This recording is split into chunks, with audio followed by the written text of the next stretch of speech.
Hey everyone, Gill Gross here, post-match. Jannik Sinner versus Carlos Alcaraz, Cincinnati 2025 final.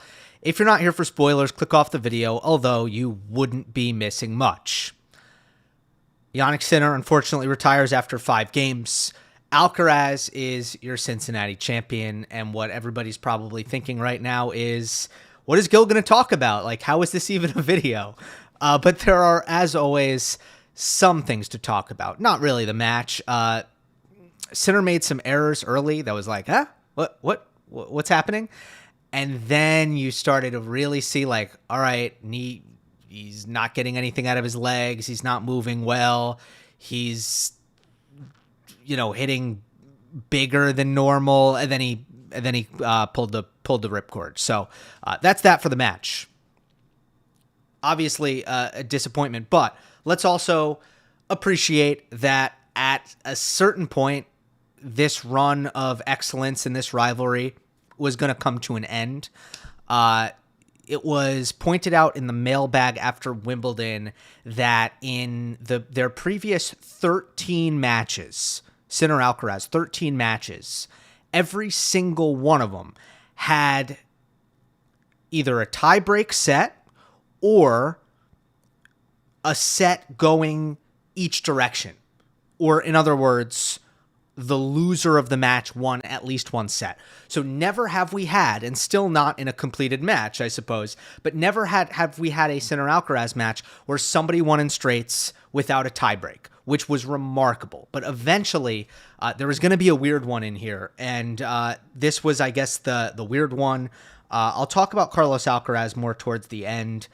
There's going to be some backlash here, I know, about the format and the scheduling. And like at the end of the day, it's very unclear, and it's impossible to say if the scheduling at all caused this directly.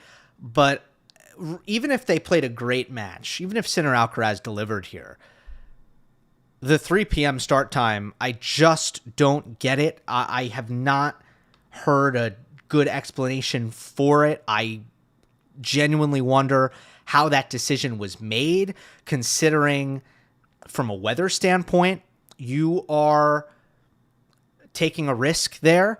One of the big things coming into this Sinner Alcaraz match that I didn't mention on Monday Match Analysis yesterday, which I should have, is that this was likely to be a match that at some point was maybe not determined, but affected by the physicality factor. And we haven't had a Sinner Alcaraz match where the physicality factor really came into play big time since, well, I mean, you could say the 5th set of the Roland Garros semifinal last year.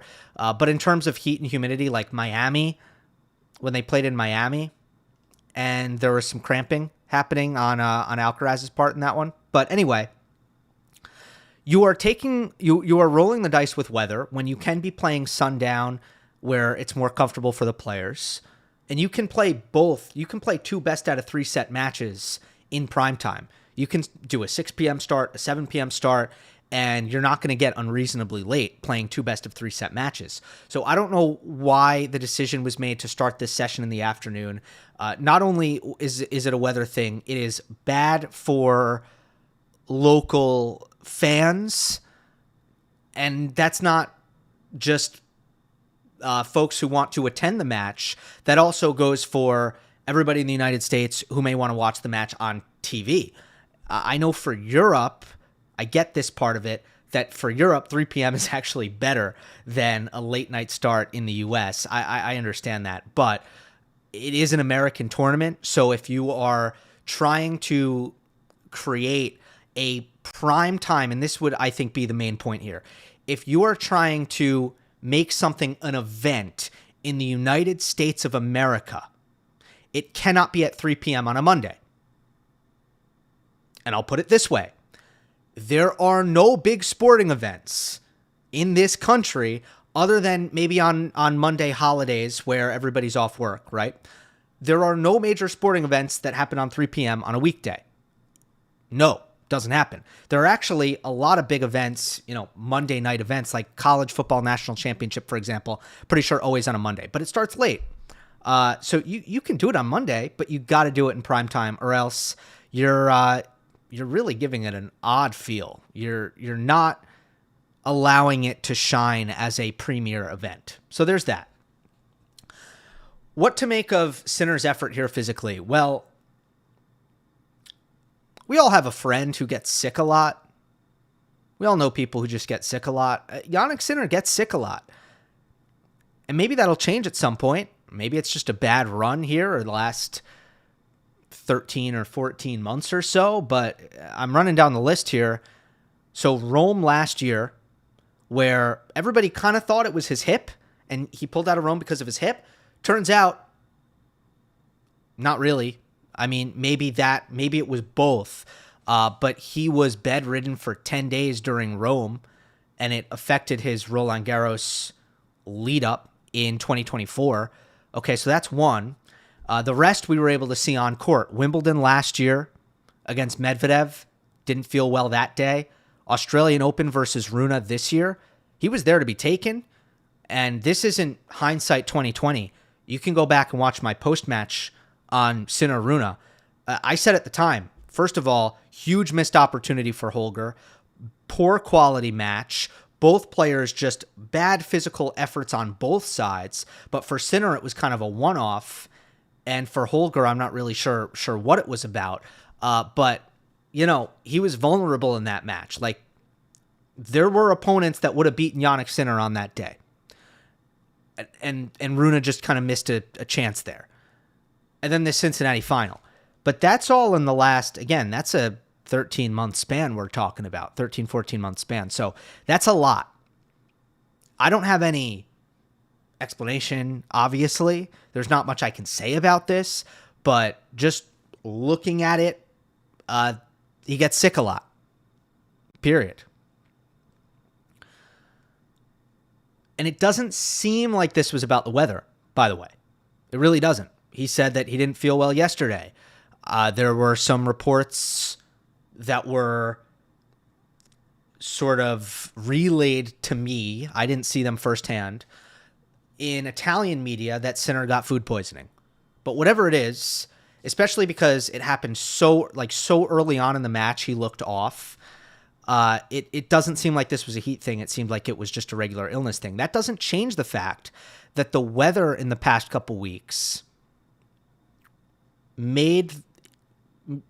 it hurt the product. It hurt the product immensely. And let's not conflate this with long Masters 1000s, expanded Masters 1000s. I think that's an entirely separate issue. And I feel like between the long Masters and the mixed doubles event about to go down, like, it's very easy to sort of like complaint this general blob of fan discontent and negativity that you may see on the interwebs and just create, almost blend the issues. But let's actually separate them because it's worth separating them. The weather conditions in Cincinnati were abnormally oppressive this year. And it clearly crossed a threshold that exists between tennis getting so attritional that it hurts the entertainment value. In tennis, we like the attritional aspect of it. We love the 2012 Australian Open final. We love a gladiatorial effort in a long five-setter with a lot of running, the physical aspect of the game. Like, that's one of the main things that people say, like, pickleball is missing, just for example. So, like, we actually like that. We want that. But there's clearly a threshold there that exists at a certain point where it just becomes like, oh, this is actually too far. And this is now becoming not enough about the tennis, too much about withstanding the conditions, and it actually takes away. And that's what happened this week in Cincinnati. But what are we supposed to do or say about it? Like, what's the solution? Because obviously, getting mad at the weather is one of the most futile things you could think of. You can possibly think of. The only conversation you can actually have, like if you want to talk about how do we look at this and talk about it as an issue with solutions, like the only way you can possibly do that without drastically altering the tennis calendar is to talk about climate change, because obviously, and this is just verifiable fact, summers are getting hotter and hotter and hotter and hotter by the year. Again, just verifiable fact. So you can have that conversation, but other than that, there's not much of a conversation to be had. There's just not. But again, this is not normal for Cincinnati, so you'd hope it was just a bit of an outlier. Now, it always feels a little bit weird, and I want to end on this. It feels a little bit weird going in a million different directions when Carlos Alcaraz was the champion. And obviously on a show like this, and this isn't even a show, I'm calling it a post, whatever. On anything like this, I'm usually making not only an effort, but I'm spending the majority of my time trying to explain why the winner won, why the loser lost. And part of that is, of course, giving flowers to whoever the winner was. I know that I've gone in a million different directions here and 1,000 different angles. I think when I think about this from the Alcaraz standpoint, as he wins yet another Masters 1000, if you are a player who's so good that you constantly put yourself in the mix at the end of tournaments, and that is your norm, there are going to be a couple of times in your career where things break right for you. And that's just a numbers game, right? Based on what we saw in the semifinal against Zverev and the final against Alcaraz, there are a lot of players who would have beaten those two on those given days, considering the fact that Zverev hit a total wall after the first set, after a 6-4 first set, and Sinner was completely off kilter as soon as the match began. So considering that, a lot of players would have probably picked up those two wins. But for Carlos, it's just, if you're going to put yourself at the tail end of tournaments over and over again throughout your career, I mean, Alcaraz is probably going to win. I don't know. This is a weird number to think about, so I'll just give it a big range. He's going to win between 22 and 60.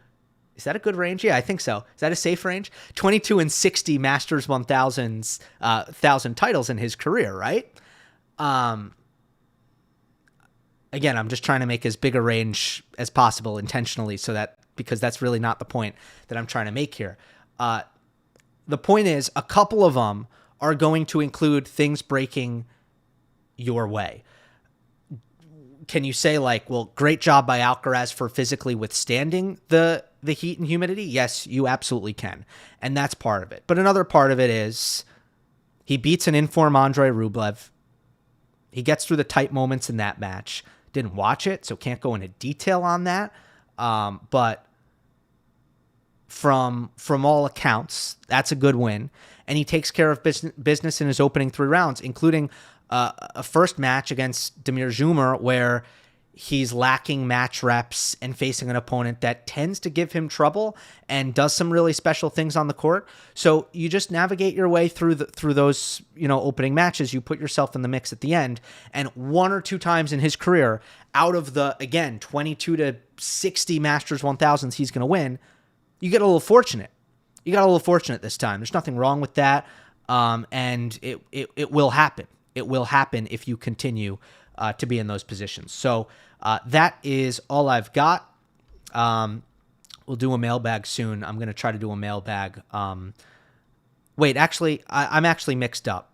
No, next thing that we're going to do is the U.S. Open draw preview. Then we'll do a mailbag before the main draw kicks off. Might have some one-off stuff. And make sure you're following me on Instagram for these next couple weeks, because I'll try to do some cool stuff on site. I'll try to take some quick videos. I've been doing a lot of content on Instagram and TikTok.